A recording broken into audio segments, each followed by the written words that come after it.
Brothers and sisters అందరికీ praise lord. Prayer ని start చేసుకుందాము.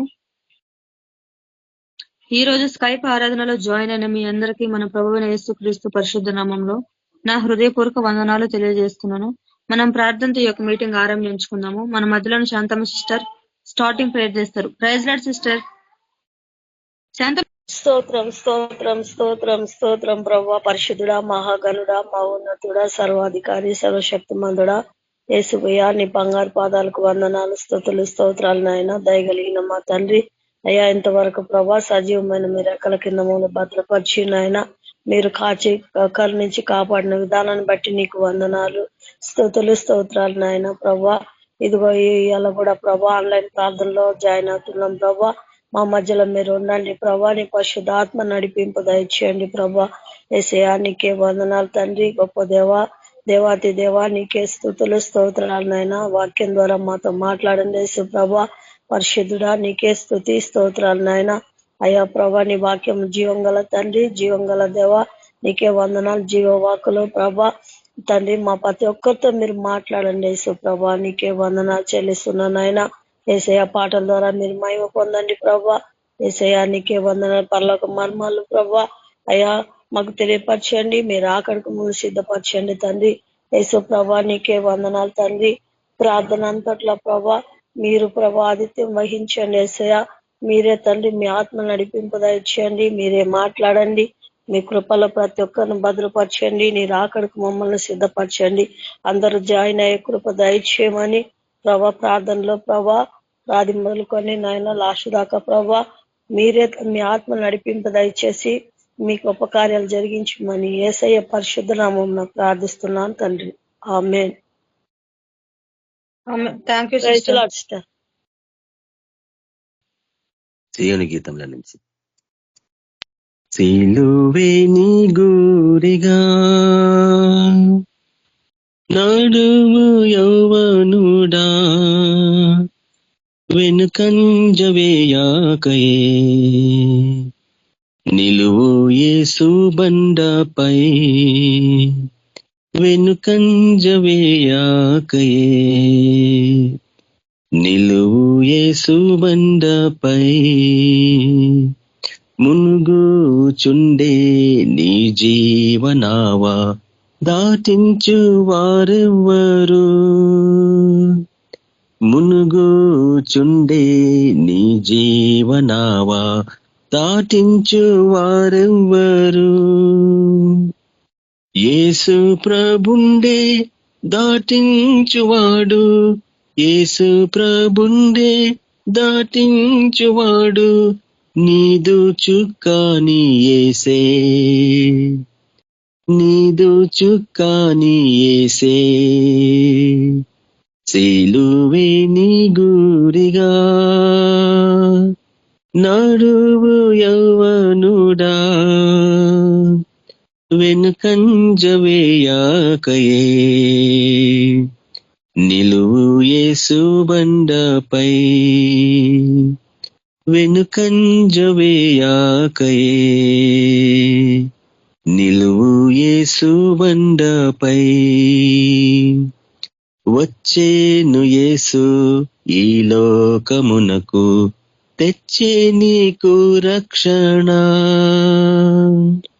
వచ్చేను యేసు ఈ లోకమునకు తెచ్చే నీకు రక్షణ అక్షయుడు తెరచే నిశ్చయముగా అక్షయుడు తెరచే నిశ్చయముగా మోక్ష ద్వారము నీకే మోక్ష ద్వారము నీకే సిలువే నీ గురిగా నడువు యౌవనుడా వెనుకంజవేయాకయే నిలువు యేసు బండపై వెనుకంజవేయాకయే నిలువు యేసు బండపై సిలువలో యేసు నీ పాపములకై రక్తము కార్చెను. సిలువాలో యేసు నీ పాపములకై రక్తము కార్చెను. విమోచించును విశ్వాసించిన, విమోచించును విశ్వాసించిన, ముక్తిని పొందేదవు, ముక్తిని పొందేదవు. సిలువే నీ గురిగా నడువు యవ్వనుడా, వెనుకంజవేయాకయే నిలువు యేసు బండపై, వెనుకంజవేయాకయే నిలువు యేసు బండపై. ప్రేమా వార్త ప్రకటింపబడెను, ప్రియులార రండి నేడే.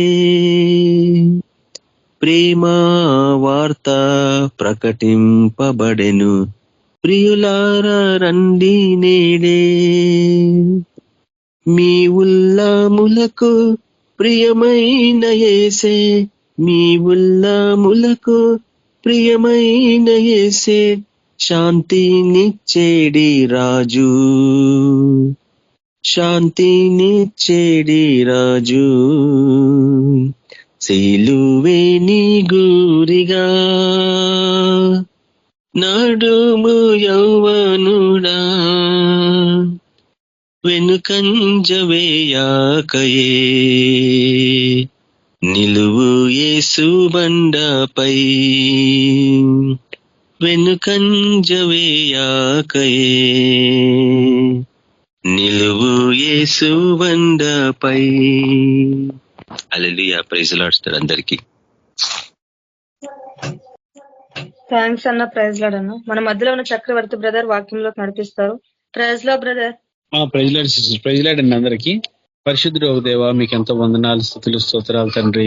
ఇదిగో నాయన, గడిచిన కాలం అంతా మీ ఉచితమైన కృపలో కాచి కాపాడినందుకు మీకు ఎంతో వందనాలు తండ్రి. ఈ సాయంకాల సమయంలో ప్రభా అయ్యా మీ చిత్తంలో ఉంచి ప్రభా మిమ్మల్ని ఆరాధించడానికి ప్రభా ఈ సమయాన్ని నా జీవితంలో మీరు అనుగ్రహించినందుకు మీకు ఎంతో వందనాలు తండ్రి. ఇదిగోనైనా చిన్న మందగా చేరు ప్రభా అయ్యా, ఇదిగోనైనా కొంత సమయాన్ని మీ పాత సన్నిధిన గడుపుతుండగా ప్రభా మీ కృపతో మమ్మల్ని నడిపించండి, మీ కాపుదలతో మమ్మల్ని ఉంచండి తండ్రి. ఇప్పుడు వరకు ప్రభా పాటల్లో ప్రార్థనలో అయ్యా మీరు నడిపించారు ప్రభా. ఇదిగోనైనా వాక్యాన్ని చెప్పుకోబోతుండగా ప్రభా అయ్యా, ఇదిగోనైనా నా పక్షాన్ని మీరు ప్రభా అయ్యా, నా సొంత ఆలోచనలు సొంత తలంపులు కాక ప్రభా అయ్యా, ఆత్మ నడిపింపుతో ప్రభా ఇదిగోనైనా మీ వాక్యాన్ని చెప్పడానికి మీ గొప్పను అనుగ్రహించమని, మీరే సహాయకులుగా ఉండి ముందుకు నడిపించమని యేసయ్య నామంలో అడిగి వేడుకొని ప్రార్థిస్తున్నాం తండ్రి. ఆమేన్. అందరికీ తెలిసిన వాక్యమే, కొంతసేపు ఈ వాక్యాన్ని ధ్యానించుకుందాం. మత్తయి సువార్త 24వ అధ్యాయము 12వ వచనాన్ని ఒకసారి చదువుకుందాం. అక్రమము విస్తరించుట చేత అనేకుల ప్రేమ చల్లారును.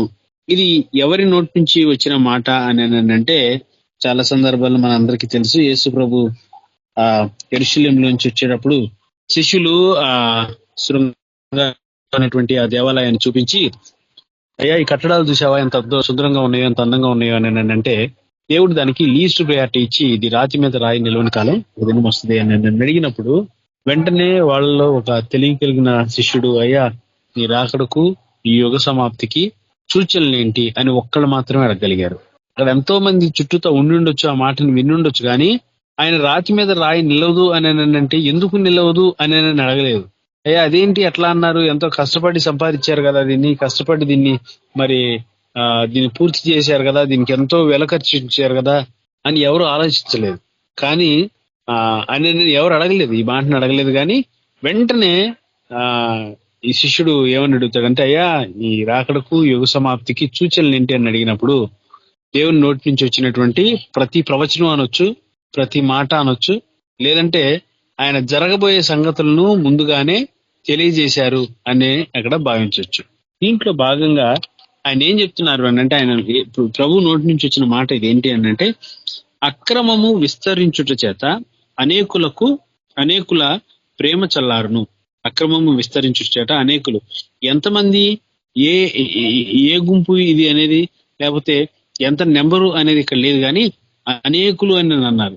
ఆ అనేకుల్లో 90% లేకపోతే 60% లేకపోతే 30% అనేది ఇక్కడ ఏమీ క్యాలిక్యులేషన్ లేదు, కానీ అనేకులు ప్రేమ చల్లారుతున్నారు. అనేకులు అంటే ఆ రోజుల్లో ఎంతమంది జనం ఉన్నారో తెలియదు, కానీ ఆ రోజుల్లో ఉన్నటువంటి జనాభాని ఈ రోజుల్లో ఉన్నటువంటి జనాభాతో మనం పోల్చి చూసుకుంటే జనాభా శాతం ఈ రోజుల్లో ఆ రోజుతో పోల్చుకుంటే చాలా అధికంగా ఉండి ఉండొచ్చు.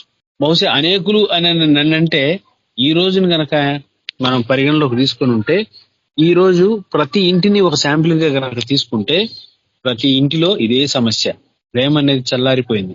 అంటే ఎంత ఫాస్ట్ గా అంటే ఒక 20 years 10 years గనక మనం చూస్తే బ్యాక్ వెళ్ళిపోతే మనందరూ చిన్నతనంలో ఏ విధంగా ఉన్నారు, ఈ రోజు సహోదర ప్రేమ ఏ విధంగా ఉంది, కుటుంబంలో అన్నదమ్ముల మధ్య ఐక్యత ఏ విధంగా ఉంది, అక్క చెల్లెళ్ళ మధ్యలో ఏ విధంగా ఉంది అనేది చూస్తే ఇది ప్రవచనం నెరవేర్పు దినం అనేది అనుకోవచ్చు. అయితే దీంట్లో రెండు విషయాలు మనం మాట్లాడుకోవచ్చు. ఒకటి ఫిజికల్ గా మాట్లాడుకోవచ్చు, రెండోది స్పిరిచువల్ గా మాట్లాడుకోవచ్చు.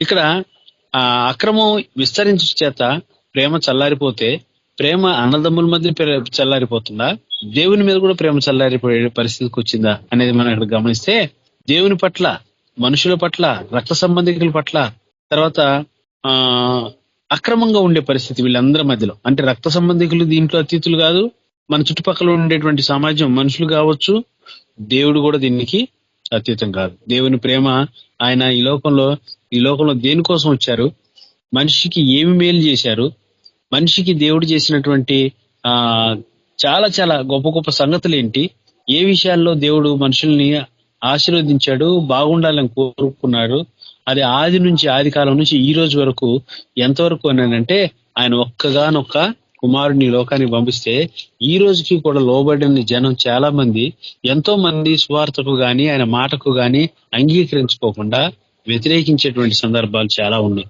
ఇక చిట్ట చివరి కాలంలో ఉన్నాం. మనం సరి చేసుకుంటూ ఎదుటివాడిని సరి చేసుకోవాలి. ఇది రెండు వైపులా చేయాలి పని. మనం ఒక పక్కన మనం సరిగా నిలబడాలి, మనం సరి చేసుకోవాలి. రెండో పట్ల ఏం చేయాలి అని రెండో పక్క ఏం చేయాలి అని అంటే అనేకుల్ని సరి చేసేటువంటి లేదా అనేకుల్ని దేవుని చెంత తీసుకొచ్చేటువంటి పనిని మనం పూనుకోవాలి, ఆ విధంగా ముందుకు వెళ్ళాలి. అందుకనే ఇక్కడ రాష్ట్ర చిట్ట చివరి పరిస్థితుల్లో ఎట్లా ఉన్నారు అని అంటే దేవుని పట్ల అవిధేయత కలిగి ఉన్నారు. అంటే ఆయన మీద దేవుని మీద ప్రేమ లేదు. ప్రేమ ఉంటే ఆయన మాటకు లోబడి ఉండేవాళ్ళు, ప్రేమ ఉంటే ఆయన మాటకు విలువనిచ్చి ఉండేవాళ్ళు, ప్రేమ ఉంటే ఇంకా ఈ ప్రపంచం అంతా కూడా దేవుని శిష్యులుగానో దేవుని బిడ్డలుగానో మారిపోయేటువంటి సందర్భం ఉండేది. కానీ ఇంకా మారవలసిన వారి సంఖ్య చూస్తే చాలా గొప్ప సంఖ్య ఉంది, పెద్ద సంఖ్య ఉంది. కాబట్టి దాన్ని బట్టి కూడా మనం ఏమనుకోవచ్చు అని అంటే దేవుని వ్యతిరేకిస్తున్నారు కాబట్టి దేవుని మీద ప్రేమ లేదు. అట్లా అని మనుషుల మీద ప్రేమ ఉందా? కాదు, మనుషుల మీద ప్రేమ లేదు. రక్త సంబంధికుల మీద ప్రేమ ఉందా? రక్త సంబంధికుల మీద కూడా ప్రేమ లేదు. ఇవి చిట్ట చివరి దినాల్లో మనుషులు ఏ విధంగా ఉంటారు అనే దానికి ఒక సూచికగా, ఒక గుర్తుగా దేవుడు ఎప్పుడో చెప్పినటువంటి ఒక ప్రవచనం, స్వయంగా ఆయన నోటి నుంచి పలికినటువంటి మాట. అయితే ఇక్కడ 3 విషయాలు మనం జ్ఞాపకం చేసుకోవాలి. ఒకటి, ఎందుకు ప్రేమ చల్లారుతుంది అంటే వాళ్ళలో ఉన్నటువంటి దుర్మార్గం అనేది పెరగటం, అక్రమం అనేది పెరగటం. రెండోది ప్రేమ చల్లారిపోవటం. ఈ ప్రేమ చల్లారిపోవటం వల్ల ఏం జరుగుతుందంటే పాపం అనేది చోటు చేసుకోవటం వల్ల ఆ పాపం యొక్క పరిణామాలు మనిషి మీద ఏ విధంగా ఉంటాయి అనేటువంటి ఈ 3 అంశాలను మనం ఈరోజు ధ్యానించే ప్రయత్నం చేద్దాం. మొట్టమొదటిగా దుర్మార్గత పెరగటం. మనుషులు అంత్యదినంలో ఏ విధంగా ఉంటారు అనేది తిమోతికి రాసిన పత్రిక, 2వ తిమోతికి రాసిన పత్రిక, తిమోతికి రాసిన 2వ పత్రిక 3వ అధ్యాయము 1-5 వచనాలు చూద్దాం. అంత్యకాలంలో అపాయకరమైనటువంటి పరిస్థితులు, అంత్యదినంలో అపాయకరమైనటువంటి కాలములు వచ్చినని తెలుసుకొనుము. ఎలాగనగా మనుషులు స్వార్థప్రియులు. స్వార్థం అంటే నేను మాత్రమే బాగుండాలి, నేను మాత్రమే బాగుపడాలి, నాకు మాత్రమే చెందాలి, నా అనేటువంటి మాట ఎక్కడైతే వస్తుందో, ఒక కుటుంబంలో 2 అన్నదమ్ములు ఉంటే 2 మధ్యలో నా అనే మాట ఎక్కడైతే ఉంటుందో అక్కడ స్వార్థం ఉన్నట్టే. మన అనేటువంటి కాన్సెప్ట్ ఎప్పుడైతే వస్తుందో దాంట్లో స్వార్థం ఉండదు.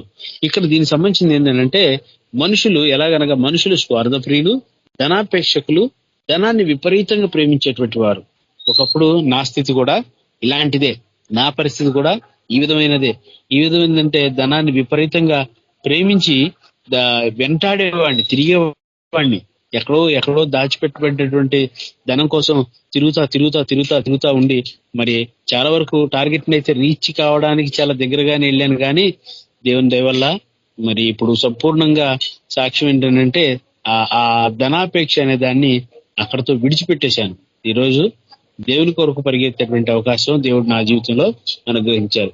ధనాపేక్షకులు గాను, బింకములాడు వారు గాను, అహంకారులను, దూషకులను, తల్లిదండ్రులకు అవిధేయులను, కృతజ్ఞత లేనివారును, అపవిత్రులను, అనురాగరహితులు, అతిద్వేషులు, అపవాదికులు, అజితేంద్రులు, క్రూరులు, సజ్జన ద్వేషులు, ద్రోహులు, మూర్ఖులు, గర్వాంధులు, దేవుని కంటే సుఖానుభవాన్ని ఎక్కువగా ప్రేమించేవారు పైకి భక్తి గలవారు వలె ఉండి దాని శక్తిని ఆశ్రయించిన వారయ్యుందురు. ఇటు వారికి విముఖుడవై ఉండమని తిమోతికి ఆ రోజు పౌలు రాశారు. అయితే ఇవన్నిటిని గమనిస్తే మొత్తం 20కి పైగా ఉన్నటువంటి గుణగణాలు, 20కి పైగా ఉన్నటువంటి లక్షణాలు. ఈ అంత్య దినంలో ఇవి లేని మనుషులు ఎవరు ప్రశ్నిస్తే, సంఘంలోనైనా ప్రశ్నించిన, సమాజంలోనైనా ప్రశ్నించిన, ఈ ప్రిన్సిపల్స్ వీటన్నిటిని అప్లై చేసి చెక్ లిస్ట్ గా పెట్టుకొని చూస్తే ఎంతమంది వీటికి అతీతంగా ఉన్నారు. ఎందుకంటే వీటన్నిటికీ విముఖుడవై ఉండుము అని అంటే వీటిలో ఏ ఒక్క లక్షణం ఉన్నా దేవుని బిడ్డలుగా నువ్వు దాని నుంచి దూరపరచబడాలి అనేది దేవుని ఉద్దేశం. అందుకే పౌలు గారి ద్వారా ఆ తిమోతికి హెచ్చరికలాగా ఆయన ఉంచాడు. ఏ విధంగా ఉన్నారు ఈ దినంలో, ఈ పరిస్థితుల్లో మనుషులు ఏ విధంగా ఉంటారు అని అంటే ఈ విధంగా ఉంటారు అని ఆ రోజుల్లోనే ఆయనకి చెప్తూ విముఖుడుగా ఉండు అనేనని. మరి ఈ రోజు ఆ తిమోతికి రాసిన పత్రిక రాసి ఎంతకాలం అవుతుంది? మన దగ్గరకు వచ్చేవాడికి ఎన్ని సంవత్సరాలకు ఉన్నాం? ఈ మధ్యలో ఈ పాపం పరిపక్వమై ఎంతవరకు ఎదిగింది, అది మనిషిని ఏ స్థితికి తీసుకెళ్లగలిగే పరిస్థితికి వెళ్ళింది అని ఆలోచిస్తే దీనికి ఒకటే ఒక విరుగుడు, ప్రార్థన, సరైన సహవాసం ఉంటే వీటికి విముఖుడవై ఉంటాము. లేకపోతే భ్రష్టత్వంలోనే, లేదంటే ఈ అవలక్షణాలతోనే మనం ఇంకా పోరాటం చేయాల్సి వస్తుంది. వీటిలోంచి తప్పించుకోవాలంటే ఒకటే ఒక మార్గం.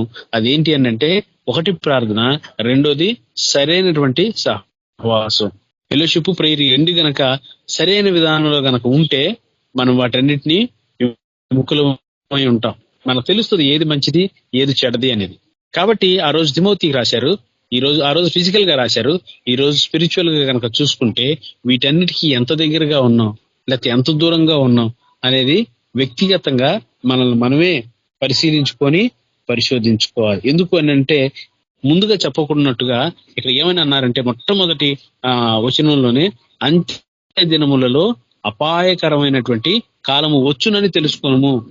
అంత్య దినాల్లో అపాయకరమైనటువంటి కాలాలు, చిట్ట చివరి రోజులు, డేస్ ఎండ్ అయిపోతున్నాయి, రోజులు తరిగిపోతున్నాయి, కాలం తరిగిపోతా ఉంది. కానీ ఏమవుతుంది అని అంటే, అపాయం అనేది పొంచి ఉంది, వాకిట్లోనే ఉంది. ఏ రూపకంగా ఉంది అని అంటే, ఇదిగో ఎలాగనంటే మనుషులే అతి ప్రమాదకరమైన వారు. నేను చాలా సందర్భాల్లో చెప్తా ఉంటా. మేము చాలా సందర్భాల్లో ఫారెస్ట్ పోతా ఉంటే ఆ ఫారెస్ట్ లో ఉన్నటువంటి జనాలు పాపం వాళ్ళకి ఏమి తెలియదు. వాళ్ళ పక్కనే పాము పోతున్నా, వాళ్ళ పక్కనే క్రూర మృగం పోతున్నా వాళ్ళు అంతగా దాన్ని పరిగణలోకి తీసుకోరు. ఎందుకంటే రెగ్యులర్ గా వాటితో పాటు సహవాసం చేస్తారు కాబట్టి మరి అవి అలవాటు అవుతాయో మరి ఏమో తెలీదు. కానీ మన ఊళ్ళల్లో లేకపోతే మనం ఉన్న చోట చిన్న పాము వచ్చిందని అంటే ఎంత కంగారు పడిపోతామో, ఎంత బెదిరిపోతామో. కానీ నోరు లేని వాటికి లేకపోతే ఏమి చేయలేని వాటికి మనం ఆ రకంగా భయపడుతున్నాం. కానీ మచ్చిక చేసుకుంటే బాగానే ఉంటాయేమో. ఎందుకంటే చాలా మంది ఈ మధ్య కాలంలో ఈ సోషల్ మీడియాలో వీటిలో చూస్తూ ఉంటే, లేదంటే మా చిన్నతనంలో చూస్తే పాములు ఆడించే వాళ్ళు, వాటి మీద జీవనం సాగించే వాళ్ళు ఉన్నారు. కానీ వాళ్ళకి ఏమీ కాదు. వాళ్ళ జాగ్రత్తలన్నీ తీసుకొని ఆ పామును పెంచుకునేవాళ్ళు, దానికి డైలీ ఫీడ్ చేసేవాళ్ళు, దాన్ని తీసుకొచ్చుకొని ఆడించుకునేవాళ్ళు. తర్వాత కొంతమంది గంగిరెద్దుల వాళ్ళు, ఆ గంగిరెద్దు మామూలుగా అయితే దాని దగ్గరికి పోవాలంటే ధైర్యం సరిపోదు. ఎందుకంటే అది మహా ప్రమాదకరమైంది. అది పొడుస్తుంది లేదా కాళ్ళతో తొక్కుతుంది, ఒక్కసారి అమాంతం పైకి లెగుస్తుంది. కానీ దాన్ని కూడా మచ్చిక చేసుకొని దానితో జీవనం చేసేవాళ్ళు ఉన్నారు. ఈ మధ్య కాలంలో మనకి ఇండియాలో లేదు కానీ ఈ ఇతర దేశాలలో పులులకు సైతం ట్రైనింగ్ ఇస్తే వాటితో పాటు ఫోటోలు దిగడం, వాటితో పాటు ఆడుకోవడం, సరదాగా ఉండడం, వాటి మీద కూర్చోవడం, నుంచోవడం, పక్కనే వాటి మీద చేతులు వేసి ఫోటోలు దిగడం చాలా మంది మనకు తెలిసిన వాళ్ళు చేస్తా ఉండి. అంటే దాని వల్ల కూడా ప్రమాదం లేదు, కానీ మనిషి వల్ల విపరీతమైన ప్రమాదం, భయంకరమైన ప్రమాదం. అన్నిటికన్నా ప్రమాదకరమైన వాడు మనిషే. ఎందుకు అని అంటే ఇన్ని లక్షణాలు ఉన్నాయి వాళ్ళు, ఒకటి కాదు. ఇవన్నీ దేవునికి వ్యతిరేకమైనయే, ఇవన్నీ లోక సంబంధమైనయే. వీటన్నిటి వల్ల ప్రమాదం పొంచి ఉంది, అపాయకరమైనటువంటి పరిస్థితులు ఉన్నాయి. కాబట్టి వీటిలో చెప్పబడింది ఏంటి అంటే, దుర్మార్గత ఎప్పుడైతే ఉంటుందో ఆ మనిషిలో, దానికి అంతటికీ మూలం గనక చూస్తే, లోతుగా గనక స్టడీ చేస్తే వాళ్ళలో ఇదిగో ఈ అవలక్షణాలన్నీ ఉంటాయి. ఈ అవలక్షణాలన్నిటికీ మనం గనక దూరంగా ఉండకపోతే, ఈ అవలక్షణాలు ఉన్న వాడితో మనం గనక సహవాసం చేస్తే ఏమవుతామంటే మనకు తెలియకోకుండానే జారిపోతా ఉంటది. మొట్టమొదటి దినాల్లో దేవుడు చెప్పినట్టుగా, అమ్మా ఈ ఫలం నువ్వు తినొద్దు అని చెప్తే ఏమైంది అని అంటే, ఒక సహవాసం వల్ల మొట్టమొదటిగా దేవుడు కాకుండా ఒక సర్పరూపకంలో అవ్వతో సంభాషణ జరిగిన మొట్టమొదటి మాట ఏం మాట అంటే, ఆ ఫలములు తిన్న రోజు నువ్వు ఖచ్చితంగా చావనే చావు, నీ కన్నులు తెరవబడతాయి, నువ్వు దేవదూత వలే ఉంటావు అని చెప్పి 3 లాజికల్ గా రీజనింగ్ తో మాట్లాడితే, ఆ రోజు శారీరకంగా అయితే ఈ రోజు ఆత్మీయంగా, ఈ రోజు సంఘంలో గాని మన తెలిసిన వాళ్ళతో గాని ఎవరి దగ్గరైనా సరే ఈ లక్షణాలు లేకుండా ఉండడానికి చూసుకోవాలి. ఈ అవలక్షణాలు లేని వారితో సహవాసం చేయటం అనేది చాలా ప్రాముఖ్యమైనది. అయితే ఇది ఎప్పుడు జరుగుతుంది అని అంటే, అంత్యకాలంలో అపాయకరమైనటువంటి పరిస్థితులు వచ్చినప్పుడు మనుషులు ఇలాగుంటారు. ఇక్కడ ఇంకేమన్నా చెప్పారా అని అంటే, ఏ మృగమన్నా ఉంటుందా అని అంటే, ఈ భూమి మీద, ఈ సృష్టి మీద మనిషి కాకుండా ఇంకెవరన్నా ఈ విధంగా ఉంటారు అని అంటే ఎక్కడ చెప్పబడలేదు, కానీ కేవలం మనిషి గురించి చెప్పబడింది. కాబట్టి మనిషి అంత ప్రమాదకరమైన వాడు, ఆ విధంగా తయారైపోతాడు చిట్ట చివరి దినాలకు వచ్చేపాటికి.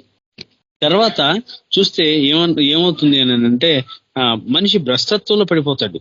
కడవరి దినాల్లో బోధ కూడా ఏముంటుంది అంటే, కపటమైనటువంటి బోధ, మోసపూరితమైనటువంటి బోధ, అబద్ధపు బోధ, మనుషుల్ని లోపరుచుకునేటువంటి బోధ. మనుషుల దగ్గర నుంచి ఏ మాట చెప్తే వాళ్ళు దగ్గరకు వస్తారో ఆ మాటను చెప్పి జనాన్ని చేర్చుకునేది, కానీ దేవుని కొరకు సిద్ధపరిచేది కాదు. అలాంటి బోధ ఇదిగోండి దేవుడు ఏమన్నాడంటే ఎప్పుడో తప్పిపోయిందని చెప్పాడు. 2024 సంవత్సరాల క్రితమే ఈ బోధ తప్పిపోయింది. అప్పుడే గొర్రెల రూపం ధరించుకున్నటువంటి తోడేళ్లు వచ్చేసి అని చెప్పి దేవుడు వాక్య రూపకంగా మర్మగర్భంగా హెచ్చరించి చెప్పారు. కాబట్టి ఈ 2 విషయాలు మనం ఇక్కడ చూస్తాం. తర్వాత చూస్తే ఇక్కడ ఇంకో మాట ఏం చూడొచ్చు అని అంటే, ప్రేమ చల్లారడం. ప్రేమ లేకపోతే మనం ఎన్ని చేసినా, ఎంత బాగా భాషల్లో మాట్లాడగలిగినా, ఎంత మంచిగా స్వస్థత వరం ఉన్నా, అనేక రకాలైనటువంటి దేవుడిచ్చినటువంటి ఆ తలంతులు లేదంటే ఆ గిఫ్ట్స్ అన్ని ఉన్నా, ప్రేమ లేకపోతే నేను వ్యర్థుడిని అని అంటాడు. అదే విధంగా ఇక్కడ కూడా ఏం చెప్పబడిందంటే ప్రేమ గురించి, ప్రకటన గ్రంథం 2వ అధ్యాయము 4-5 వచనాలు చూద్దాం. అయినను మొదట నీకుండిన ప్రేమను నీవు వదిలితువని నేను నీ మీద తప్పు ఒకటి మోపవలసి ఉన్నది. ఇది చిట్ట చివరిది అధ్యాయం బైబిల్ మొత్తం మీద. ఇది అన్నిటికీ అప్లై అవుతుంది ఈ ప్రిన్సిపల్, అన్నిటికీ. మొట్టమొదటిగా ఆదాం విషయంలో చూస్తే, ఆదాం ఏ విధంగా ఉండేవాడు? ఆదాంని పిలవగానే పలకరించుకుంటూ వచ్చేవాడు. ఎప్పుడు దేవుడు వస్తాడా, ఎప్పుడు సంభాషించాలా అని చెప్పి ఎదురు చూస్తూ ఉండేవాడేమో. వాళ్ళిద్దరి మధ్యలో ప్రేమ అనేది, ఆ బాండింగ్ అనేది, ఆ అటాచ్మెంట్ అనేది ఆ విధంగా ఉంది. ఎప్పుడైతే పొరపాటు జరిగిందో దేవుడు పిలుస్తుంటే ఏమవుతుంది అని అంటే, దాక్కునే పరిస్థితికి వచ్చాడు. చెట్లని అడ్డం పెట్టుకొని తర్వాత దూరంగా ఉంటే, అయ్యా నేను దిగంబరిగా ఉన్నానని అంటే, నువ్వు దిగంబరిగా ఉన్నావన్న విషయం నీకు ఎట్లా తెలిసింది? ఇప్పుడు అతని నోటితో నుంచి ఒప్పుకుంటున్నాడు. అది బైబిల్లో మొట్టమొదటిగా మనిషి ఆ రూపంగా తప్పిపోతే, అక్కడ నుంచి ఆ జీన్స్ అనేవి, ఆ జెనెటికల్ ఇది అనేది మనిషిలో ఈ రోజు వరకు కంటిన్యూ అవుతానే ఉండి, ఈ రోజు పరిస్థితికి ఎట్లా ఉంది అని అంటే, ఏ విధంగా తయారైపోయారు అంటే, మనం స్పిరిచువల్ గా కూడా దేవుని మీద మొట్టమొదటి బాప్తిసం తీసుకున్న రోజుల్లో ఏ విధంగా ఉంటాం? ఆ ఆసక్తి సంవత్సరం తర్వాత ఉందా? అదే ఆసక్తి 2 ఏళ్ల తర్వాత ఉందా? అదే ఆసక్తి 4 ఏళ్లకి 5 ఏళ్లకి తర్వాత అట్లాగే ఉందా? ఉంటే మనం స్పిరిచువల్ గా డెవలప్ అవ్వాల్సిన వాళ్ళమి డెవలప్ అవుతున్నామా? ఎక్కడున్న వాళ్ళం అక్కడే ఉన్నామా? డెవలప్ అవడం అని అంటే ఏ విధంగా దాన్ని చూడాలి అని అంటే, దేవుడు గనక నన్ను మారిస్తే, దేవుని మీద ఆ ప్రేమ ఉంటే, నిజమైనటువంటి విశ్వాసం, నిజమైన ప్రేమ దేవుని మీద ఉంటే, ఖచ్చితంగా దేవుని కొరకు ఇంకో ఆత్మను కాపాడగలిగే వారిలాగా ఉండాలి. ఖచ్చితంగా ఇంకో ఆత్మను రక్షించేవాడిలాగా ఉండాలి. ఆ పని చేయలేకపోతే ఎక్కడ వేసిన గొంగలు అక్కడే ఉన్నట్టే. ఆధ్యాత్మిక అభివృద్ధి ఉండదు. ఆధ్యాత్మిక అభివృద్ధి ఎట్లా చూడాలంటే వర్టికల్ గాను చూడాలి, హారిజాంటల్ గాను చూడాలి. మనం ఎదుగుతూ ఉండాలి. నిన్నటికి ఈ రోజుకి నాలో ఉన్నటువంటి ఆధ్యాత్మిక అభివృద్ధి ఏంటి, నిన్నటి దినాన ఈ రోజుకి నాకున్నటువంటి మార్పు ఏంటి, పోయిన వారానికి ఈ వారానికి నాలో ఉన్న మార్పు ఏంటి, ఈ నెలకి పోయిన నెలకి ఉన్న తేడా ఏంటి, ఈ సంవత్సరానికి వచ్చే సంవత్సరానికి పోయిన సంవత్సరానికి నాలో వ్యత్యాసం ఏముంది అని చూసుకొని దినదినం అభివృద్ధి దేవునిలో చెందేటట్టు చూసుకోవాలి. రెండోది ఏంటంటే, ఒకళంగా ఉన్నటువంటి మనము అనేకమైనటువంటి ఆత్మలను దేవుని చెంతకు తీసుకురాగలిగితే, నిజంగా దేవుని ప్రేమ మనలో ఉంటే మనం అనేకులకి చూపించేవాళ్ళు. ఎందుకంటే రుచి చూసి గనక ఎరిగితే దేవుడు ఉత్తముడని తెలుసుకుని ఉంటే, ఆ దేవుని గనక ఎరిగి ఉంటే మనం ఆ రుచి చూసాం కాబట్టి దాంట్లో ఉన్న మాధుర్యాన్ని, దాంట్లో ఉన్నటువంటి ఆ సత్యాన్ని, ఆ సారాన్ని, ఆ ప్రేమను రుచి చూసాం కాబట్టి ఖచ్చితంగా పక్కనోడికి చెప్పకుండా ఉండలేం. అన్నిడు చూడండి ఏం చేస్తాడో, ఒక సినిమా చూశాడు అని అంటే, ఆ సినిమా బాగుంది అని అంటే వచ్చి దాని రివ్యూ దాని ఫ్రెండ్స్ కి అందరికి చెప్పి మళ్ళీ వాడు బలంతాన్ని తీసుకుని వెళ్తాడు. ఒకవేళ వాళ్ళు ఎదుటోడు గనక డబ్బులు పెట్టుకోలేని పరిస్థితి ఉంటే వీడియో పెట్టుకొని తీసుకుని వెళ్తాడు. అంటే ఇది రైట్ ఎగ్జాంపుల్ కాదు ఇక్కడ చెప్పడం నాకు తెలియదు కాదు, బట్ స్పిరిచువల్ గా చేయాల్సిన పనిని మనం చేయలేం. అంటే దాని అర్థం నిజంగా దేవుని మనం ప్రేమిస్తున్నామా? ప్రేమిస్తే మనం ఎందుకని దేవుని సువార్తను ఎదుటివాడికి చెప్పట్లేదు? ఆ రోజు దేవుడు అడిగాడు కదా, పేతురు నువ్వు నన్ను ప్రేమించావా, పేతురు నువ్వు నన్ను ప్రేమించావా? 3 సార్లు అడిగినప్పుడు మూడోసారి నీకే తెలుసు ప్రభు అన్నప్పుడు, అయితే నా గొర్రెలను కాయి అన్నాడు. ఆ పదవిని అప్పచెప్పాడు, ఆ గొప్ప అవకాశాన్ని ఇచ్చాడు. ఈరోజు దేవుని ప్రేమించి ఆయన చెంతకొచ్చిన మనం కానీ ఆయన సువార్తను అనేకులకి చెప్పలేని పరిస్థితిలో ఉన్నాం. అంటే ఆధ్యాత్మిక అభివృద్ధిని మనం చూడట్లేదు, మన జీవితంలో లేనట్టే. అందుకని ఆయన ఏమంటున్నాడంటే, అయినను మొదట నీకుండిన ప్రేమను నీ వదిలితువని నేను నీ మీద తప్పు ఒకటి మోయవలసి ఉన్నది. ఆ తప్పు ఏంటి అని అంటే, ఆ ఫస్ట్ దినాల్లో ఉన్నటువంటి ప్రేమ చివరికి వచ్చేపాటికి అది డెవలప్ అయిపోవాల్సింది, అది అభివృద్ధి అవ్వాల్సింది, దేదీప్యమానంగా రోజు రోజుకి పెరగవలసింది. పెరక్కోకుండా ఎక్కడ వేసిన గొంగలు అక్కడే ఒక స్థిరంగా ఆగిపోవటమే. దాంట్లో ఇంప్రూవ్మెంట్ ఉండదు. ఒకవేళ ఇంప్రూవ్మెంట్ ఉంటే ఏ విధంగా ఉండాలి అని అంటే, వ్యక్తిగతంగా మనిషిలో ఉన్నటువంటి మార్పు, తర్వాత ఆ వ్యక్తి ఇంకొక 10 మందిని తయారు చేయగలిగేటువంటి సామర్థ్యం. ఈ 2 విషయాలను బట్టే మనం దేవుళ్ళు ఎంత ప్రేమగా ఉన్నాము, దేవుని కొరకు ఏమి సంపాదించగలిగాం అనే దానికి మన దగ్గర సమాధానం ఉంటుంది. తర్వాత ఇంకేమంటారంటే, నీవు ఏ స్థితిలో నుండి పడిపోతావో అది జ్ఞాపకం చేసుకొని మారు మనసు పొంది, అంటే పడిపోయిన స్థితిలో నుంచి మరలా నూతనంగా మారు మనసుని, నూతనమైనటువంటి హృదయాన్ని మనం ధరిస్తే తప్ప మారు మనసుని అంటే వేరొక మనసుని, అంటే దేవునికి కలిగినటువంటి మనసుని మనం కలిగి లేకపోతే ఆ మొదటి క్రియను చేయము. అట్లా చేసి నీవు మారు మనసు పొందితేనే సరి, లేని ఎడల నేను నీ యొద్దకు వచ్చి నీ దీపస్తంభమును దాని చోటు నుండి తీసివేతును. ఆ వెలుగు మనలోంచి వెళ్ళిపోతుంది. ఆ వెలుగు వెళ్ళిపోయింది అని అంటే ఆటోమేటిక్ గా చీకటి అనేది ప్రవేశిస్తుంది. ఈ చీకటి ఎప్పుడైతే ప్రవేశిస్తుందో, చీకటి ప్రవేశించడం వల్ల మనలో అక్రమం అనేది, తర్వాత ఇదిగో ముందుగా చెప్పుకోబడినటువంటి ఆ తిమోతికి రాసిన పత్రికలు చెప్పుకున్నట్టుగా ఆ గుణగణాలన్నీ, ఆ లక్షణాలన్నీ, ఆ చెడు ప్రవర్తన అంతా దేవునికి దూరం అయ్యే విధంగా మనలో కలుగుతూ ఉంటుంది. కాబట్టి ఆరోగ్యంగా. తర్వాత హెబ్రీల్ రాసిన పత్రికలో కూడా చూద్దాం ఒకసారి. హెబ్రీల్ రాసిన పత్రిక 2వ అధ్యాయము 1 చూద్దాం. కావున మనము వినిన సంగతులను విడిచిపెట్టి కొట్టుకొని పోకుండానట్లు వాటి యందు మరి విశేష జాగ్రత్త కలిగి ఉండాలి. దేవుని గురించి ఎన్నోసార్లు ఎన్నో రకాలైనటువంటి వాక్యాలు, ఎన్నో ప్రసంగాలు మన జీవితంలో వింటా ఉన్నాం. విన్న వాటన్నిటిని గుర్తుపెట్టుకున్నామా? విన్న వాటన్నిటి ప్రకారం మనం నడవగలుగుతున్నామా? ఈ రోజు నేను ఏ వాక్యం విన్నాను, ఏ వాక్యం నన్ను మరి నాతో మాట్లాడింది, దేవుడు ఏ విధంగా మాట్లాడారు, నాలో ఉన్నటువంటి బలహీనత ఏంటి, నేను సరి చేసుకోవాల్సింది ఏమన్నా ఉందా అని చెప్పి ఏవైనా దాన్ని ఒక పెన్ను పేపర్తో దాన్ని నోట్ చేసుకొని, నా జీవితంలో ఇది పోవాలి, నా జీవితం లేకుండా పోవాలి, దీన్ని ఎరైజ్ చేసుకోవాలని చెప్పి దాన్ని ఎరైజ్ చేసుకోగలిగితే, ఇదిగోండి ఈ వాక్యానికి లోబడి ఉన్నట్టు మనం. అందుకే ఇక్కడ ఏమన్నా, కావున మనము వినిన సంగతులను విడిచిపెట్టి కొట్టుకొని పోకుండాన్నట్లు. దాన్ని విన్న సంగతిని విడిచిపెడితే ఏమవుతాం? కొట్టుకొని పోతాం. అదే ఇప్పుడు ప్రవాహం ఉంది, భయంకరమైన వరద ప్రవాహం వస్తా ఉంది, ఏదైనా ఊతంగా పట్టుకొని దాన్ని అటాగే పట్టుకొని ఉంటే ఏమవుతుంది? క్షేమంగా ఉంటాం. అదే విడిచిపెట్టేసి ఏమీ సహాయం లేకుండా ఉంటే దాంట్లో కొట్టుకొని పోయి పాడైపోతాం. అట్లాగే ఇక్కడ కూడా ఏంటంటే దేవుని వాక్యం అనేది ఒక పునాది లాంటిది. దాన్ని పట్టుకుంటే ఏమవుతుందంటే మనం స్థిరంగా నిలబడగలం, అక్కడి నుంచి ఎదగగలం. దాన్ని విడిచిపెట్టుకొని పోతే ఏమవుతుందంటే మరి వాటి యందు మరి విశేషంగా జాగ్రత్త కలిగి ఉండాలని చెప్పి దేవుని వాక్యం ఈ విధంగా హెచ్చరిస్తా ఉంది. ఎందుకనగా దేవదూతల ద్వారా పలకబడిన వాక్యము స్థిరపరచబడినందున ప్రతి అతిక్రమమును, అవిధేయతను న్యాయమైన ప్రతిఫలము పొంది ఉండగా ఇంత గొప్ప రక్షణ మనము నిర్లక్ష్యం చేసిన ఎడల ఎలాగో తప్పించుకున్నాము? అట్టి రక్షణ ప్రభు బోధించుట చేత ఆరంభమై, చూడండి, దేవుడే స్వయంగా మాట్లాడటం ద్వారా ఇది ఆరంభమైందంట. అంత గొప్ప రక్షణను మనం నిర్లక్ష్యం చేసుకున్నాము అనంటే ఆ నిర్లక్ష్యం చేయటం వల్లే ఇదిగోండి మనలో ఈ అవిధేయత అనేది వచ్చుద్ది. ఈ అవిధేయత ఎప్పుడైతే వచ్చుతో ప్రేమ మనలో చల్లారిపోతుంది. ఆ ప్రేమ చల్లారిపోవటం వల్ల మనలోకి అక్రమం అనేది లేకపోతే అతిక్రమం అనేది ఇదిగోండి మనలోకి ప్రవేశించడం వల్ల ఆ సహోదర ప్రేమ అనేది ఆ స్పిరిచువల్ గాను పోతుంది, ఆ ఫిజికల్ గాను పోగొట్టుకుంటాం. కాబట్టి ఆ రెండింటిని కలిగి ఉండాలి అని అంటే ఖచ్చితంగా మనం ఏం చేయాలి అని అంటే ఇదిగోండి ఈ దేవుని కలిగి ఉండాలి. తర్వాత ఆ ప్రేమ అనే దాన్ని మనం పొందుకొని అట్లాగే ఉండాలి. ఇదంతా ప్రేమ చల్లారడానికి గల కారణాలు. ఇంకోటి కూడా ఏముందంటే పేతురు రాసిన రెండవ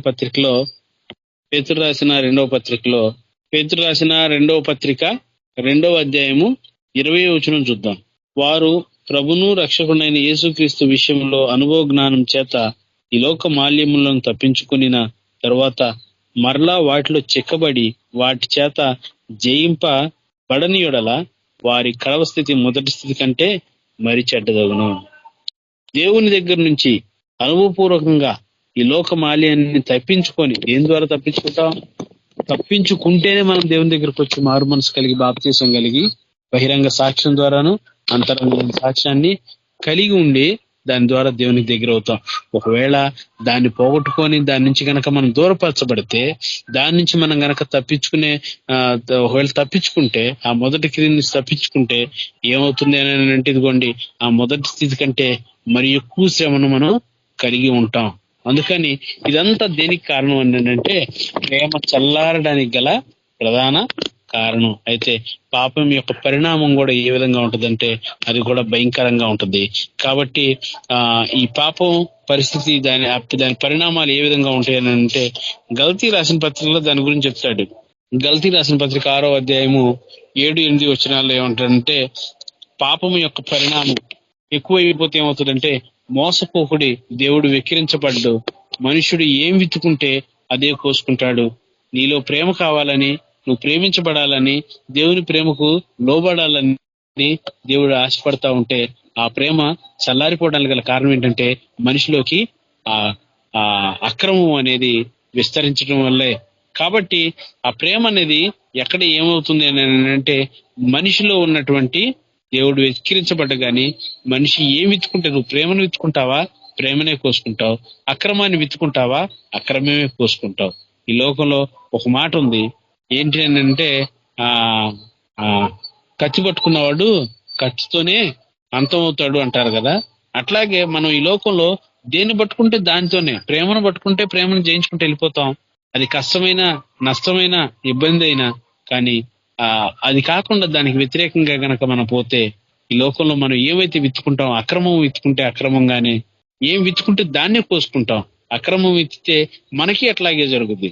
నాకు వ్యక్తిగతంగా చిన్నప్పటి దగ్గర నుంచి నాకు ఉన్న చిన్న సెంటిమెంట్ ఏంటి అని అంటే పొరపాటున దారిని పోయేటప్పుడు ఏదన్నా ఒక 10 రూపాయలు దొరికినలే అని చెప్పి అవి తీసుకొని జేబులో పెట్టుకుంటే సాయంత్రానికి 100 రూపాయలు నేను నష్టపోవాల్సి వచ్చింది. ఖచ్చితంగా ఇది ఎన్నో సందర్భాల్లో వ్యక్తిగతంగా అనుభవించా. ఇంకప్పటి నుంచి నేను అది తీసుకోను. అంటే ఏం విత్తుకుంటే అది దొరికింది కదా అని తీసుకున్నా, అది ఎవరిదో, ఏమైందో, ఎట్లా పడిందో, నాది కాదు కదా, నాకు సంబంధం లేదు కదా. అక్కడి నుంచి నాకు ఆ ఆలోచన అనేది పుట్టింది. అది ఏ విషయంలోనైనా, చిన్న విషయంలోనైనా, పెద్ద విషయంలోనైనా, ఏ విషయంలోనైనా మనం మన కాని దాన్ని మనం ఆశించకపోవడం, మనకు సంబంధం లేని దాని మీద మనం ఆశపడటం. అందుకే కన్ను పోయిన ప్రతి చోటకి మనసు పోకూడదు. ఏమవుతుందంటే కన్ను పోయిన ప్రతి చోటకి మనసు పోతే ఏమవుతుందంటే దాని మీద ఆశ పడుతుంది, అది కావాలని ఆలోచన పడుతుంది. అది దేవుని చిత్తంలో ఉందో లేదో తెలియదు. ఒకవేళ దేవుని చిత్తం కానిదైతే ఇదిగో ఇక్కడ చెప్పబడినట్టుగా మోసపోకుడి, దేవుడు వెక్కిరించబడ్డు. మనిషి ఏమి విత్తుకుంటే దాన్నే కోసుకుంటాడు. ఎలాగంటే ఇదిగోండి, తన శరీరేచ్ఛలను బట్టి విత్తువాడు తన శరీరం నుండి క్షయమైన పంటను కోయును, ఆత్మను బట్టి విత్తువాడు ఆత్మ నుండి నిత్య జీవన పంట కోయును. ఈ రోజు మనం నిర్ణయించుకోవాలి, ఏ పంటను కోయడానికి మనం నిర్ణయించుకున్నాం. క్షయమైందా, అక్షయమైందా? ఏ పంటను కొయ్యాలని మనం ఆశ కలిగి ఉన్నాం. ఆశ కలిగి ఉండి ఒకవేళ ముందుకెళ్తే దేవుడు నమ్మదగిన వాడు. కాబట్టి ఆయన ప్రేమను అనేకులకి మనం పంచిపెట్టేవారిలాగా, ఆయన ప్రేమను మనలో కలిగి ఉండేలాగా ప్రయత్నం చేయాలి. ఒకవేళ అట్లా చేస్తే దేవుడు నమ్మదగిన వాడు, ఆయన ఆదరించేవాడు. మన హృదయ వాంఛను బట్టి ఆయన అది మంచిది కనుకైతే, అది యోగ్యకరమైంది కనుకైతే ఆయన ఆశీర్వదించేవాడిలాగా ఉన్నాడు. ఇది పాపం యొక్క పరిణామం. మనం ఏం విత్తుకుంటే దాన్నే కోసుకుంటాం. కాబట్టి మనం అక్రమాన్ని కలిగి ఉన్నామా, ప్రేమను కలిగి ఉన్నామా? ప్రేమను కలిగి ఉంటే అది మంచిదే. ఒకవేళ అక్రమాన్ని కలిగి ఉంటే గనక అక్రమం విస్తరించు చేత ప్రేమ అనేది చల్లారిపోతుంది. ఆ ప్రేమ చల్లారిపోతే మనిషికి శాంతి, సమాధానం, నెమ్మదిని కోల్పోవడమే కాకుండా అనేకమైనటువంటి దుష్క్రియలకు, తర్వాత దురాలోచనలకు, వాటికి మనం దగ్గర అవ్వాల్సి వస్తుంది. కాబట్టి ఈ రాత్రికాల సమయంలో మనం జ్ఞాపకం చేసుకోవాల్సింది, మాట్లాడుకోవాల్సింది ఏంటి అని అంటే, దేవుని ప్రేమను మనం కలిగి ఉండేవారిలాగా ఉండాలి. తర్వాత వ్యక్తిగతంగా కూడా మనం ఇతరులను ప్రేమించేవారిలాగా ఉండాలి. ఎందుకంటే చివరి దినాల్లో ఉన్నాం. ఇది ప్రవచనం. అనేకులు అని నేను అన్నాడు. అనేకులు అంటే ఎంతో తెలియదు, అది ఎంత నెంబరో తెలియదు.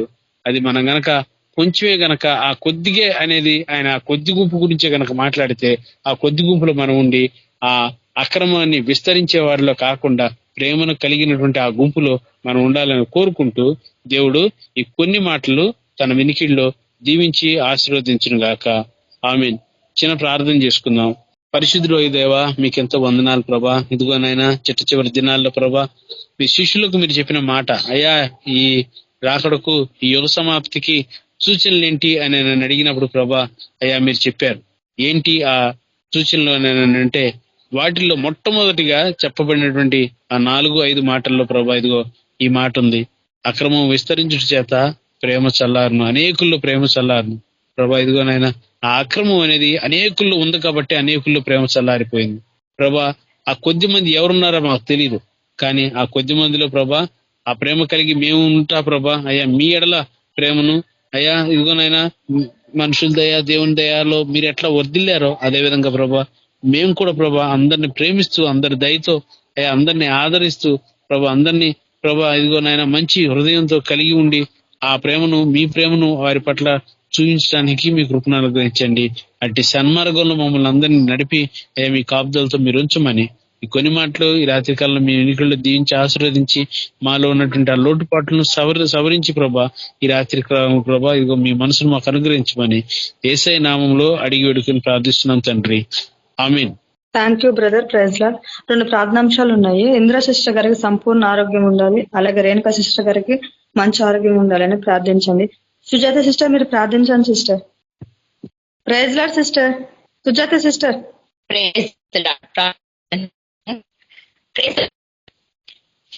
మహాశుద్ధుడు, పరిశుద్ధమంతుడు, సర్వోన్నతుడు ప్రభ, సార్వభౌమమైన యేసయ్య, నీకు సమస్తమును సాధ్యమైన సృష్టి నీది ప్రభ, సమస్త కార్యములు చేయవాడవు, శక్తిమంతుడవు ప్రభ. నీకు గొప్ప కార్యములను బట్టి నైనా నీకు వందనాలు చెల్లిస్తున్నాం. ఇంతవరకు ప్రభ మమ్మల్ని మీకు కృపలో జ్ఞాపకం చేసుకునే విధానం కొరకే ప్రార్థిస్తున్నాం ప్రభ. నా తండ్రి, విజ్ఞాపన ప్రార్థనలు మేము చేస్తున్న ప్రతిసారి మేము మీ యొద్ద నుంచి జవాబులను పొందుకుంటున్నాం తండ్రి ప్రభ. మీరు ఇస్తున్న స్వస్థతను బట్టి, మీ యొక్క వాక్కును పంపి బాగు చేస్తున్న విధానం కొరకే మీకు కృతజ్ఞతలు, స్తుతులు చెల్లిస్తున్నాం నాయన. ఈ రాత్రికాల సమయం మందు ఇందిరా సిస్టర్ విషయంలోనూ ప్రభ ప్రార్థిస్తున్నాం నా తండ్రి. ఆ బిడ్డ విషయంలో సంపూర్ణ ఆరోగ్యం దయచేయండి. నడినెత్తి నుంచి అరికాల వరకు ప్రభ ప్రతి అవయవంను ముట్టండి. సంపూర్ణమైన స్వస్థత మీకు వాక్కులో ఉన్నది అయినా ప్రభ మీకు వాక్కును పంపి బాగు చేయమని ప్రార్థిస్తున్నాం. ఏసిన తండ్రి ప్రతి విధమైన అస్వస్థత నుంచి మంత్రతంత్ర చీకటి కార్యంలో అంధకార శక్తులు ఏది కూడా బిడ్డ మీద పని చేయకుండా ప్రభ సంపూర్ణమైన పరిశుద్ధాత్మ శక్తి చేత అవిడ మీరు ముట్టి అభిషేకించి స్వస్థత దయచేసి మనసు నెమ్మది దయచేసి రక్షణ భాగ్యం దయచేసి నీ అందు విశ్వాసంతో నిలకడగా ఉండుటకు ప్రభ కృప చూపించమని ప్రార్థిస్తున్నాం నాయన. అదేవిధంగా రేణుకా సిస్టర్ విషయంలో ప్రార్థిస్తున్నాం నాయన. ఏసైన తండ్రి బిడ్డకున్నటువంటి అస్వస్థత ప్రభ శరీరంలో ఎక్కడ బలహీనత ఉన్నదో ప్రభ అది మీరు ఎరిగిన దేవుడో ప్రభ సంపూర్ణమైన స్వస్థత దయచేయండి. ఉజ్జీవపరచండి నా తండ్రి ప్రభ. ఆత్మలో ప్రభ ఎదుగుటకు ప్రభ మీరు ఇస్తున్న కృపను కొరకే వందనాలు చెల్లిస్తున్నాం. ఆ యొక్క బిడ్డ యొక్క సంపూర్ణమైనటువంటి ప్రభ సేవలో ప్రభ ఆ బిడ్డకున్నటువంటి ఆటంకం తొలగించిన ఆయన. ప్రతి విధమైన అంధకార శక్తులు మంత్ర చీకటి శక్తులు దురాత్మ సమూహాలు యేసయ్య శక్తి గల నామములో కాలిపోను గాక. హల్లెలూయా. ప్రభ నా తండ్రి యొక్క గొప్ప కార్యాలు జరిగించండి ప్రభ నా తండ్రి. మా యొక్క ప్రతి ఒక్క కుటుంబంలో కూడా ప్రభ ఎవరెవరికైతే అస్వస్థత ఉన్నదో నాయన ప్రతి ఒక్క అవయవంలో ప్రభ మీ యొక్క జీవమును పోసి బ్రతికించండి. సంపూర్ణమైన స్వస్థత ప్రభ బిడ్డలందరికీ దయచేయండి. కృపగల ప్రభ ఎంతమంది చెప్పుకోలేకపోతున్నారో వారిని కూడా మీరు దర్శించండి. ప్రతి విధమైనటువంటి బలహీనతల నుంచి సంపూర్ణ స్వస్థత విడుదల ప్రకటిస్తున్నాం యేసయ్య శక్తి గల నామములో. దేవ మీకు గొప్ప కార్యం జరిగించి సాక్ష్యం బిడ్డలుగా నిలబెట్టమని యేసు ప్రభ మీకు సేవకు ఆటంకం కలగకుండా నాయన ప్రతి ఒక్క బిడ్డను ఉజ్జీవపరచమని శరీరంలో ఆత్మలో ప్రభ నలత లేకుండా ప్రభ నా తండ్రి ఆరోగ్యంగా నా తండ్రి ప్రభ మీకు సేవల ముందుకు సాగుటకు సహాయం చేయమని యేసయ్య శక్తి గల శ్రేష్టమైన నామంలో అడిగి ప్రార్థించి వేడుకుంటున్నాం తండ్రి. Amen. Thank you sister. Thank you sister. పరిశుద్ర బ్రదర్ మీరు ప్రార్థించండి బ్రదర్. పరిశుద్ధుడైన తండ్రి, ప్రేమ కలిగిన దేవా, నీ ఘనమైన నామానికి స్తుతులు స్తోత్రాలు చెల్లిస్తున్నాం. ఇంతవరకు నేను ఉదయకాలం నుంచి ఇంతవరకు మిమ్మల్ని కాచి కాపాడిన దేవుడు తండ్రి మీకు స్తోత్రాలు చెల్లిస్తున్నాను తండ్రి. రాత్రి కాల సమయంలో నీ సన్నిధిలో గడిపే కృపను మీరు మాకు అనుగ్రహిస్తూ వచ్చినందుకే వందనాలు ప్రభువా. వాటి ద్వారా మిమ్మల్ని మహింపరచడానికి మీ దాసుల ద్వారా ప్రభువా వాక్యాన్ని నన్ను మీ స్వరాన్ని మేము వినడానికి ప్రభావ మీరు చెప్పిన కృపకై వేలాది వందనాలు స్తుతులు స్తోత్రాలు చెల్లిస్తున్నాం తండ్రి. ఈ సమయంలో ప్రభువా తండ్రి నైనా ప్రార్థన అంశాల నిమిత్తమై నీ పాదాల చెంతకు వస్తున్నాం ప్రభువా. జ్ఞాపకం చేసుకోనండి. మేము చేసే ప్రతి ప్రార్థనకు తండ్రి జవాబు అనుగ్రహించమని ప్రార్థిస్తున్నాను తండ్రి. మీ దాసురాలు ఇందిరా సిస్టర్ గారిని బట్టి ప్రార్థిస్తున్నాను తండ్రి. అమ్మగారిని జ్ఞాపకం చేసుకోనండి నా తండ్రి ప్రభువా. ప్రాణ పరిస్థితి నుంచి తప్పించిన దేవుడో ప్రభువా. డాక్టర్లు కూడా తండ్రి నా అనుమానం వ్యక్తం చేశారు, కానీ నువ్వు సమస్తం చేయగలిగిన దేవుడో తండ్రి. నేను స్వస్థపరిచావు, ఆయన ఇంటికి రావడానికి కృప చూపించావు. ఇంకా తండ్రి ఉన్న ప్రతి బలహీనతను ప్రతి అనారోగ్యాన్ని యేసుక్రీస్తు నామంలో దూరపరచండి. యేసుక్రీస్తు నామంలో సంపూర్ణ స్వస్థత రిస్టోరేషన్ కలుగునగాక. మీరే సహాయపడము, కనికరించము తండ్రి. ప్రతి అవయవంలో మీ జీవమును అనుగ్రహించండి, సంపూర్ణ స్వస్థను అనుగ్రహించండి. ఏదైతే ప్రభావ లివర్ సమస్యలు కిడ్నీ సమస్యలు ఉన్నాయో అన్నిటి నుంచి యేసుక్రీస్తు నామంలో సంపూర్ణ స్వస్థత కలుగును గాక. మీరే తండ్రి నైనా స్వస్థపరిచి మీ సాక్షిగా మీ నామానికి భయంకరంగా లేవనెత్తండి. తన హృదయంలో ఉన్న ప్రతి చింత విచారాలు భయాలు తొలగించండి, ధైర్యపరచండి. నా తండ్రి నైనా తనకు కావలసిన ప్రతి అవసరతను ప్రతి అక్రతను మీ మహిమలో తీర్చమని ప్రార్థిస్తున్నాను తండ్రి. గొప్ప దేవ నా ప్రభువా నా తండ్రి మీరే తోడేనండి. మీ గొప్ప కార్యం జరిగించమని ప్రార్థిస్తున్నాను నా ప్రభావ తండ్రి. నాయన దేనికంటే మెట్టుకుని మీ పాదాలు చెంత మొరపెడుతున్నాను ప్రభావ. జ్ఞాపకం చేసుకునండి, ముట్టండి, తాకండి, మంచి ఆరోగ్యం దయచండి ప్రభావ. అరికాలు మొదలుకున్నట్టు వరకు తండ్రి ప్రతి అవయవంలో తండ్రి మీరే మీ జీవంలో అనుగ్రహించండి. మీ రక్త ప్రోక్షణ దయచండి. నూతన బలాన్ని శక్తిని అనుగ్రహించండి. మీ ఆత్మతో నింపండి ప్రభావ. మీ కొరకే గొప్ప పరిచర్య చేయాలా ప్రభావ. సహాయపడండి. అనేక మందిని తండ్రి నీ సన్నిధికి నడిపించేటువంటి కృపను తండ్రి అనుగ్రహించమని ప్రార్థిస్తున్నాను తండ్రి. నాయన ప్రతి అవసరతను మీరు తీర్చండి. మనకు కూడా మంచి ఆరోగ్యం దయచండి నా ప్రభావ తండ్రి. నాయన ఇంకెవరెవరైతే నాయన ఇరుకులు గుండా, ఇబ్బందులు గుండా, వ్యాధులు గుండా, అనారోగ్యాల గుండా తండ్రి నాయన శ్రమల గుండా వెళ్తున్నారు అందరినీ కూడా మీరు జ్ఞాపకం చేసుకోనండి. వారి అవసరతలు తీర్చండి. నెమ్మది లేని వారికి సమాధానం దయచేయండి. నేను అనారోగ్యంగా ఉన్న వారిని స్వస్థపరచండి నా ప్రభావ. ప్రతి ఒక్కరికి నేను మీరే తోడేయండి మనం ప్రార్థిస్తున్నాను. మీ కృపను అనుగ్రహించమని ప్రార్థిస్తున్నాను తండ్రి. నన్ను చేసిన విజ్ఞాపనలకు మీరు జవాబు అనుగ్రహించి మహిమ పొందమని యేసుక్రీస్తు పరిశుద్ధ నామములో ప్రార్థించి వేడుకుంటున్నాను తండ్రి. Amen. Thank you brother. John brother మీరు ప్రార్థించండి బ్రదర్. సోదరం గొప్ప కొంత చేస్తున్నాను. నేను గొప్ప విడుదల దయచేయండి. సృష్టికర్తానికి వందనాలు. పెట్ట ప్రతి అంశం విజయం దయచేయండి. గొప్ప కొంత చేస్తున్నాన్ని స్వస్థపరచండి. వర్షాలు తెచ్చండి స్వా. మంచిగా దయచండి స్వా. సాక్షిగా జయించాలా మీరే సాయం తెచ్చండి స్వా. గొప్ప కొంత చేస్తుందని మనజన కోసం కూడా ప్రార్థిస్తున్నాం. అప్పుడు ముట్టి స్వస్థపరచండి. తనకు కూడా కావాల్సిన తీర్చండి. విడుదల దయచేయండి. ముఖ్యంగా ఇసుకో నీ ఆత్మ దయచేయండి. ఇసుకో ఇద్దరికి సమాధానం ప్రేమ దయచేయండి. ఇద్దరికి మంచిగా దయచేయండి ప్రభావ. ఎవరు ఇక్కడ సేవకి వెళ్ళినా కూడా సేవ ఫలించాలా దేవా. మీరే సాయం చేసి మరి కుటుంబాన్ని సిద్ధపరచుకోండి. అయితే రాష్ట్రం స్వపరిచి కవచపుతో శ్రద్ధించి దయచండి. ఆత్మరక్షణ దయచండి కుటుంబ రక్షణ పొందాలా ప్రభావ. స్వస్థత మీరు దయచేసి మరి కవచపుతో శ్రద్ధించి 22 సిద్ధపరచుకొని విడుదల మీరు దయచేయమని యేసు అవసరం తండ్రి. Amen. Thank you brother. Manoj brother మీరు ఆశీర్వాదం ఇవ్వండి బ్రదర్. వినిపిస్తుంది బ్రదర్. మన ప్రభువైన యేసు ప్రభు కృప, మన కేపీఎం బ్రదర్ కు, మన విజ్ఞాపన చేసే ప్రతి వ్యక్తికు పరిశుద్ధులకు సదాకాలం దేవుని కృప సదాకాలం మనందరితో ఉండు గాక. ఆమేన్. ఆమేన్. బ్రదర్స్ అండ్ సిస్టర్స్ అందరికీ ప్రైజ్ లార్డ్. Praise lord.